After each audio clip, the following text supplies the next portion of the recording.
class. Now in this lecture we will see the first law of thermodynamics for control volume system. In the previous case we have seen a first law of thermodynamics for control mass system and their general equations. Now we will see how first law of thermodynamics can applicable to control volume system. So in front of you I have presented this is a control volume system. Okay, just consider this is a vessel. Okay, this rigid vessel which having a rigid boundary, so the boundary will not be collapsed or it won't compress or expand. The boundary will remain same, so this thing is have a same volume at any state. Okay, now it have a inlet and it also have a exit. So here the height of inlet from the reference line or the from ground is z1, so this is called as a head, inlet head, and this is outlet head. So height of the outlet from the reference point or the ground is z2. We have properties like or characteristics like p1, v1, u1 and h1 at the inlet area, and property like p2, v2, u2 and h2 at exit. That is a characteristic of the system fluid of the system. Now before going for the first law of thermodynamics for steady for control volume system, or we can say steady flow energy equation. Okay, we have some assumption to have the derivation. Okay, so the first assumption, the mass flow rate through the system remaining constant. So whatever the mass flowing through this system in and out should have a same flow rate, mass flow rate. Okay, it is only possible when the density of your substance will not change. When the densities remain constant throughout the traveling of this molecule from inlet to exit, if density will not change, then this thing may happen. So same density we have to maintain to have a steady flow energy equation. Then another thing, the rate of heat transfer is constant. Whatever the heat exchange take place across the boundary by the system with the surrounding should be constant. It won't change with respect to the time. After that, the rate of work transfer is also constant. So whatever the work transfer also take place across the boundary, that should also same. After that, the state of working system at any point within a system is same at all times. What they say, the state of working substance, the state of working system means inside this vessel or inside this system, whether air is used as a working medium, or we are used as a steam as a working medium, or we are supposed to use a water as a working medium. So if we use any of them or other than this as a working medium, then state of all the molecule present inside the system will remain same. For example, if this molecule have at this point molecule have temperature T1, then here also it should have temperature T1. Okay, so if at everywhere inside the system it should possess the one state. I'm not saying about I'm not talking about entry and exit. I'm only talking about during a transformation here to here, whatever the state system is present inside the system, the state of working system at any point within a system I say. Okay, so at entry level it may different and at exit level it may different. So that's why I'm taken p1 v1 u1 h1 and p2 v2 u2 h2 are different by different notation, but inside the system within a system the working substance should have a same state.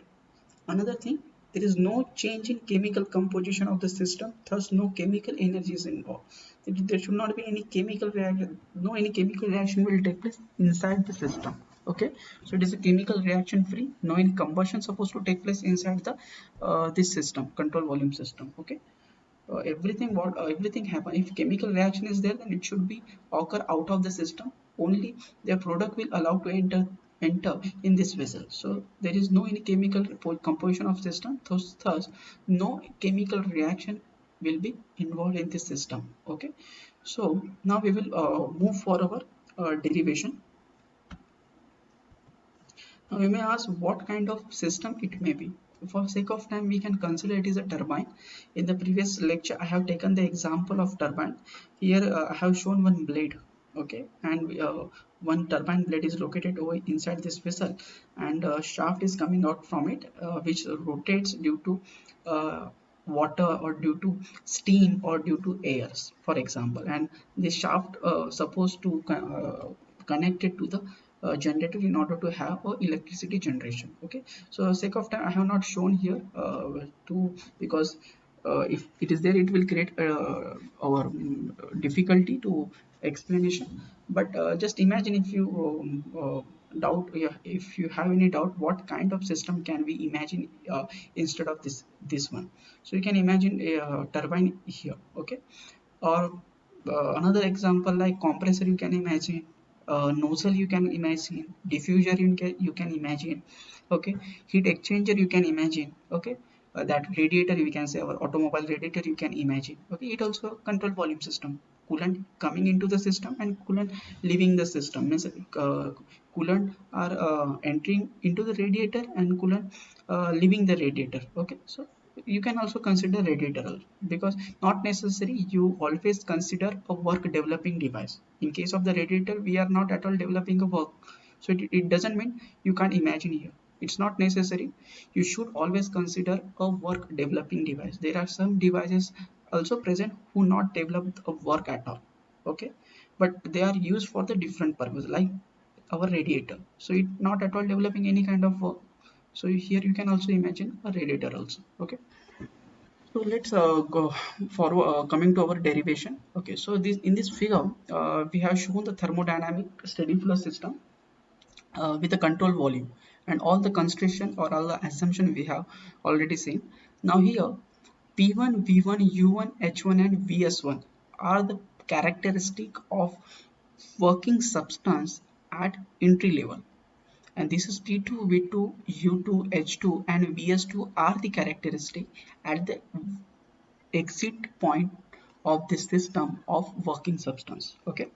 So P1 is nothing but the pressure, V1 is the volume, U1 is the internal energy, H1 is the enthalpy, and the Vs1 is nothing but our specific volume, okay. We have already seen all those characteristics, okay. Similarly here also all those characteristics at exit point. So here Z1 and Z2 is the head of inlet and head of exit. Now dq by dt equal to heat transfer rate and dw by dt is a work transfer rate. The thing you have to I have to clarify that instead of d here we should write del, okay. As I told you in the previous lectures, instead of d we should write here del q by dt, but there is a mistake done in that particular textbook, okay. So that's why I have clarifying it. It should be a del q by dt, okay, as it is a path function. Here also del w by dt as it is a path function, okay. It should not be dt. It should not be a perfect derivative. It will be a inexact differential, okay. So del q by dt is equal to heat transfer, rate of heat transfer, and del w by dt is a rate of work transfer. And as we have the assumption, the rate of heat transfer and rate of work transfer should be constant throughout the process, okay. Now we have a equation. We have modified the equation, that is first law of thermodynamics, which we have seen in our control mass system. What was that? It is del q minus del w is equal to du, or we can say del q minus del w is equal to de. If we taken this del w this side, if we taken it is in this side, so it will become del q equal to de plus del w, okay. So here d is nothing but the total energy, okay. So we are just modifying this derivation or this final expression for the control mass system. How we will see here. So just consider this is energy entering into the system. This is nothing but the total energy which we have seen in the previous expression, that is dE. So this is a total energy at entering point, means total energy at this point, plus we are multiplying with mass of fluid entering. So that's why I'm saying the flow rate should be constant. Okay, so m should be constant, flow rate should be constant. So m multiplying energy, total energy entering to the system, plus m into flow energy entering to the system. Now you may ask me what is a flow energy. We have seen one thing, that is thermodynamic term called as a flow work. Flow work is nothing but the work need to be a push a working fluid into the system and pull out working substance from the system. Okay, it is only exist in case of the control volume system. I have seen that term, thermodynamic term, flow work. Okay, so this is that work, flow work at entering point, mass into flow work at entering. Okay, plus del q by dt. This is the heat energy added. Okay, overall heat, we are supposed to take entire heat energy. Okay, which may be added, which may be leave by system to surrounding. So all heat interaction we supposed to take here del q by t. We are not saying for that leaving, entering and leaving, we are not talking in that fashion. Del q by dt means all heat interaction. Okay, equal to energy leaving to the system. Now energy leaving to the system is nothing but total energy leaving to the system is whatever the total energy present here, that is dE. Okay, here I have taken total energy at entering point, here I am taken total energy at exit point. So here also mass should be multiplied over here, but it is missed over here, but consider either mass is there, plus m into flow work at exit point. So as I have seen flow work here, which is pushing a working substance into the system. Similarly, flow work is also present here, which is pushing working system out of the system. So that flow work, mass into flow work at exit point, plus del w by dt. So now del w by dt is nothing but the total work interaction. Okay, so total work interaction, it means whether surrounding done work on the system or system done work on the surrounding, all work interaction we supposed to take here. Okay, similar to the heat interaction, here we are supposed to consider all work interaction. Now we know total energy is nothing but the kinetic energy, potential energy and internal energy. So the kinetic energy at point 1, m into kinetic energy at point 1, potential energy at point 1, internal energy at point 1, plus m into P1 Vs1. So P1 Vs1 is the flow work. We have already derived this thing in the thermodynamic term of flow work. Okay, so you can refer that video. So P1 V1 is nothing but the flow work at state 1. So m into P1 V1 plus del Q by dt, okay, is equal to m into kinetic energy at point 2 here, plus potential energy at point 2 here, plus internal energy at point 2 here. Okay, so it is a total energy, that is dE at point 2, plus m into flow work at exit flow work P2 Vs2 multiplied by m, plus del W by dt, all work interaction during the process. So entirely we can say m into kinetic energy 1 plus potential energy 1 plus internal energy 1, means at point 1, plus m into P1 Vs1 plus del Q by dt equal to m Ke2 plus Pe2 plus IE2, that is total energy at point 2, plus P2 V2 P2 Vs2, that is flow work at point 2, plus del W by dt. Here m is missing, but it is not like that. M should be here. It is a printing mistake. So here should consider m. Okay. Now we have taken all the m over here. So m have take consider as a common. So half V1 square, that is kinetic energy at point 1, plus mg h m g z1, that is potential energy. So I have taken the m common, so it is m, not here, z1 g z1 g plus u1, okay, internal energy, plus P1 Vs1. So here this M we have taken common. So everything come here plus del Q by T equal to, here equal to sign should be here, okay, equal to M into half V2 square plus Z2G plus U2, that is internal energy at point 2, plus P2 Vs2, that is flow work at point 2, plus del W by dt. So this expression and this expression are equal. So here equality sign is again missing. So remember this thing, there is a equality sign. Okay, don't copy as it is. There is a mistake, that is printing mistake. So I noticing that. So you also keep in mind, there is a equality sign should be there, otherwise you will supposed to copy as it is. Okay, so after that we have seen the definition of enthalpy. Enthalpy is nothing but the algebraic sum of internal energy and the flow work, is it? So here in this equation we have internal energy and flow work. Here also we have internal energy and the flow work. So you can suppose to have a, instead of u1 p1 vs1 h1, or instead of u2 p2 vs2 h2. Okay, so u2 plus p2 vs2 we can write as a h2, and u1 ps1, instead of that we can write a h1, and instead of del q by dt we can write q, heat transfer rate, and instead of del w by dt we can write w. Now we can modify this expression, we can modify, and if we take consider a unit mass of flow rate, m is equal to 1, then all m will supposed to become a 1, and we will have a equation.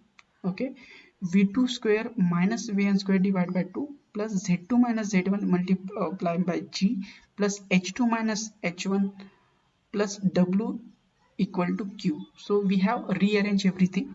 Okay, so this become 1, this become 1, this del q by t become q, this del w by dt become w. Okay, this u1 plus p1 vs1 become h1, u2 p2 vs2 become h2. Okay, and we have rearranging entire expression if there is a equality sign is present, okay, in between these two expression. So all kinetic energy we have taken common, all potential energy we have taken common, all in enthalpy, okay, h2 minus we have taken common, and plus w equal to q. So this will be the new expression we have for the first law of thermodynamics for the control volume system, that is called as steady in flow energy equation, steady flow energy equation. Okay, so it is the first law of thermodynamics. This equation we can apply for any control volume system like radiator, like engine block, okay, in which coolant supposed to be circulating. It may be applicable to nozzle, okay, fuel injectors, okay, it may be applicable to boilers, it may be applicable to a compressor. Okay, so every control mass system, every control mass, but need to mean think that if you applying this thing to compressor, you must know what kind of compressor it is. If it is a positive displacement type of compressor, so you're not supposed to apply this, because positive displacement type compressor have a collapsing type of boundaries. Positive displacement means reciprocating type compressor, you can't apply this thing to reciprocating compressor, but you can apply this to scroll compressor. Okay, scroll compressor, or you can say a turbine, or we can say excel compressor, okay, which is used in case of aeroplanes or turbine engine. Okay, in that case you can apply this thing, but if you can't apply this equation to directly a positive displacement compressor, or you can say a reciprocating type kind of compressor. So where the volume is fixed, control volume is there, for that compressor you can apply. Okay, so this is a thing, final equation, steady flow energy equation, which is applicable to any control volume system. Okay, but thing is that those assumption which we have taken uh, before starting this derivation, that should be satisfied. Okay, until and unless we can't apply this equation, so that thing also we have to remember. If you feel any difficulty, okay, so please do comment in our comment section. We will have a revision of it otherwise. Okay, thank you.